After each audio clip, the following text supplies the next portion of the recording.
Praise the lord. 2 Timothy పత్రిక 2వ అధ్యాయం 21వ వచనం. ఎవడైనను వీటిలో చేరక తను తాను పవిత్రపరచుకునే ఎడల వాడు పరిశుద్ధపరచబడి యజమానుడు వాడుకొనుటకు అర్హమై ప్రతి సత్కార్యమును స్థిరపరచబడి ఘనత నిమిత్తమై పాత్రై ఉండును.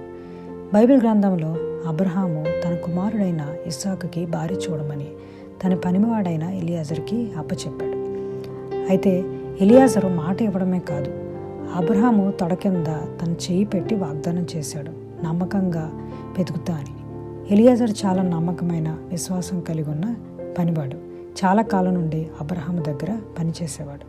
అసలు అబ్రహాముకి కుమారులే పుట్టకపోతే అబ్రహాము యొక్క స్వాస్థ్యానికి అంతటికీ వారసుడు అయ్యేవాడు ఎలియాజరు. అయితే ఎలియాజరు ప్రయాణించాడు.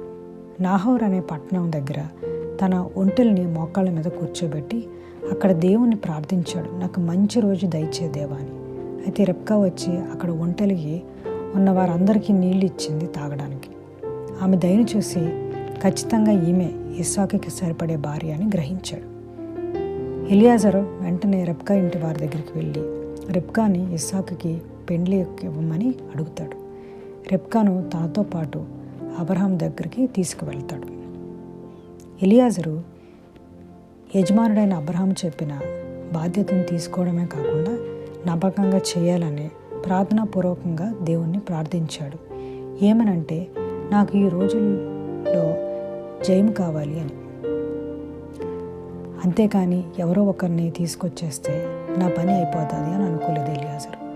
మనం కూడా దేవుడిచ్చిన పనిని నమ్మకంగా ప్రార్థనతో ఆరంభించాలి. అప్పుడు యేసే మనకి జయం ఇస్తారు. ఆమెన్.